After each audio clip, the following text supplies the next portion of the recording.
Y'all gonna take your spears, your swords, you're gonna fight with us so we can possess this land on the other side. Amen. Of Jordan. Amen. Now, just hang on a minute. First thing I thought was this. What a dud. What a letdown to have traveled 40 years and you see it. Then Joshua said, oh yeah, I got to remind y'all something. You, Reubenites, Gadites, half of Manasseh, 2.5 tribes, y'all not going to cross over. Your little ones are going to be waving at us and your wives while we cross over the Jordan to possess the new thing. Y'all going to get to stay in the old thing.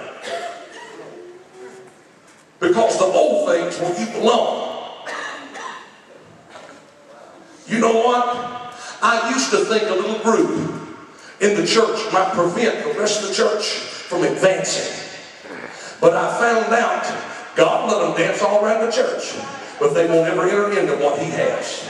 They might be a member, they might be faithful, they might be tithers, but they'll never enter into the true promises that God has because they've already settled to stay on this side and not cross over. But I just got to shout tonight to tell you that they ain't going to stop me from coming into my promise.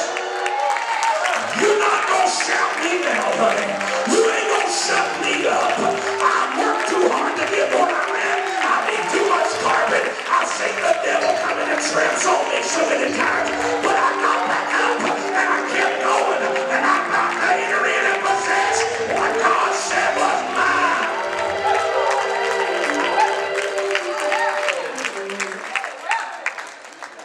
Yep. So I said, how unfair. They're going to get to fight. We can stay there.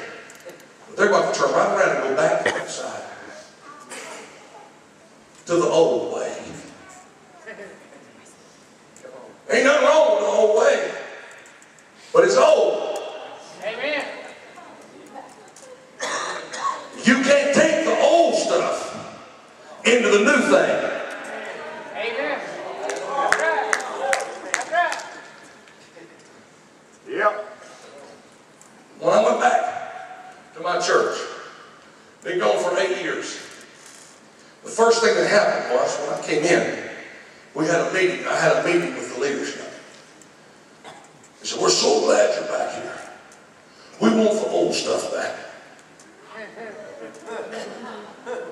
See, old stuff to them was really new stuff. Because when I first went there, they didn't know how to praise. Ain't because of me.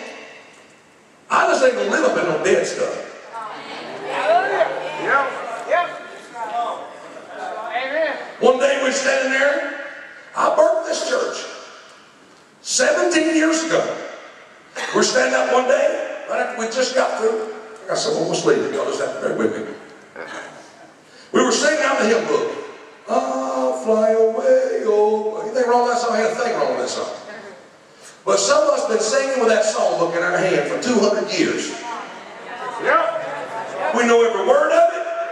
You ain't reading the music of it. Dear Lord, help me. But we're not singing by the note. But we got to get in front of that song book because we just want to hang on. This is a sacred thing. So the next day I went in and gathered up all the song books. Sunday we got up to sing and this, here's our song book. I can't sing we're going to sing Power in the Blood. Everybody knows Power in the Blood. We can't sing without our book, preacher. What you do with our book? I said, I donated them to the church down the street. Well, we don't like that. We make us take it out of your salary and go buy us some more. I said, you might do it, but we ain't singing out of them. If you buy them and put them in the pew, we'll gather them up and give them to another church. Lord help me. God was saying it's time for a new thing. We started teaching praise and worship, and people just started getting set free. And they thought they had arrived.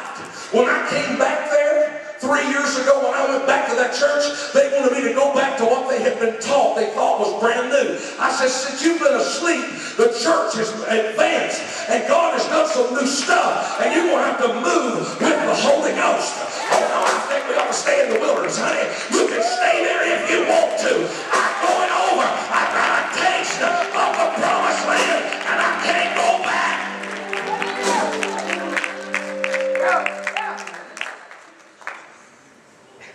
I began to ask myself a question. Why would God tell Reuben, the tribe of Reuben, the tribe of Gad, and half the tribe of Manasseh to stay here? I want to tell you what. It looked like a blessing. It was, because if they had gotten what they deserved, they'd have been fried in the wilderness. Because if you go back and study where Reuben comes from and his people, there was a man by the name of Korah that one day rose up, got all the people in his family stirred up about Moses and Aaron. He said, you know, we're as spiritual as they are. We're able to do what we're doing, and we're able to do what they're doing. Matter of fact, I'm just going to offer up some incense before the Lord. I'm going to show you that I'm as good as the man of God. Now, what he was saying was half true. He had an anointing, but he didn't want to flow in his anointing. He wanted to flow in Moses' anointing. Anytime you try to flow in somebody else's anointing, you're going to get in trouble. Somebody will shout me down on that one.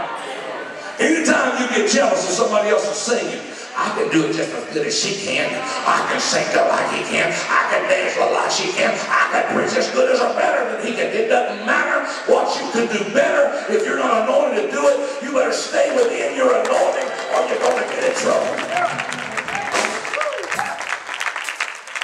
And because Reuben gave an ear, not necessarily agreeing with Korah, but he gave an ear to what Korah said. Because of that, God said, Reuben is not going to enter into the promise.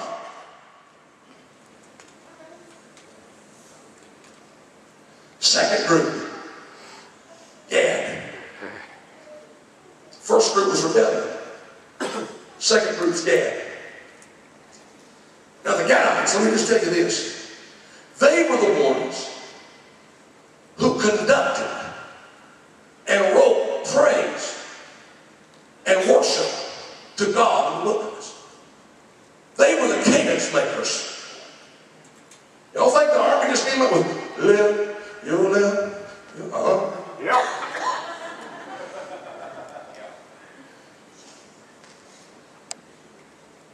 The Gadites developed praise music while they were marching in the hot desert sun. But because they murmured against the man of God,